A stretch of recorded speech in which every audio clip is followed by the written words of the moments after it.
আসামে এসেছি বেশ কিছুদিন হয়েছে, আর এর মধ্যেই জানতে পারলাম যে সরভোগে অ্যাসামিজদের একটা বিখ্যাত মন্দির আছে যার নাম গোর্খা গোহাই মন্দির। তাই আজ আমাদের গন্তব্যস্থল হচ্ছে সরভোগে সেই অ্যাসামিজ মন্দিরে। কিন্তু যাওয়ার পথে রাস্তায় একটি গড়ীয় মঠ পড়েছিল, যেটা নাকি বৃন্দাবনেরই একটা অংশ। তাই প্রথমে সবাই ডিসাইড করলাম যে এই মন্দিরে গিয়ে আগে ঠাকুর দর্শন করব, তারপরে আমরা অন্য মন্দিরে যাব। আর যুগ এতটাই বদলে গেছে যে কিউআর কোডের মাধ্যমে অনলাইন পেমেন্ট করে দক্ষিণা দেওয়া যায়। তো এবার গড়ীয় মঠে ঠাকুর দর্শন করার পরে আমরা সকলে কিছু ছবি আর ভিডিও তুলে নিয়ে চলে গেলাম গোর্খা গোহাই মন্দিরের উদ্দেশ্যে। মন্দিরের বাইরেই কিন্তু অনেক দোকান আছে যেখানে অ্যাসামিজদের গামোছা পাওয়া যায়, আর সেই গামোছাটা কি কাজে ব্যবহৃত হয় সেটা আমি তোমাদের এক্ষুনি বলছি। তবে মন্দিরে ঢুকে কিন্তু প্রথমে পা ধুয়ে নিতে হয় আর তারপরে করতে হয় প্রদীপ উজ্জ্বলন।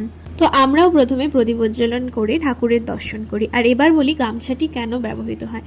তো নিজের মনের ইচ্ছা ঠাকুরের কাছে প্রকাশ করে নিয়ে ইচ্ছাটি পূরণের জন্য গামছাটি বেঁধে দিতে হয় গাছের ডালে। তো যাই হোক, এরপরে আমরা চলে যাই এই মন্দিরের সাথে একটি ঝিল আছে যেখানে প্রচুর পরিমাণে মাছ আর কচ্ছপ আছে, তাদেরকে মুড়ি খাওয়াতে। মুড়ি দেওয়ার সাথে সাথে কিন্তু প্রচুর মাছ ঝাঁকে ঝাঁকে এসে সেই মুড়িগুলো খাচ্ছিল, আর তার সাথে কিন্তু আমরা কচ্ছপও দেখতে পাই 2-3টা।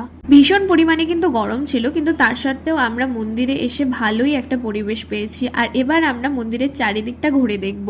তোমরা যারা আসাম থেকে এই ভিডিওটি দেখছো অথবা যারা সরভোগের এই গোর্খা গুহাই মন্দিরে গিয়েছো, আমাকে কিন্তু অবশ্যই কমেন্ট করে জানিও। মন্দিরটি ভালোভাবে দর্শন করার পরে একটু বিশ্রাম নিয়ে আমরা সকলে ছবি তুলি এই সুন্দর দিনটি সাক্ষী রাখার জন্য। তবে আজকের মতো এতটুকুই। ভিডিওটি কেমন লাগলো অবশ্যই জানিও।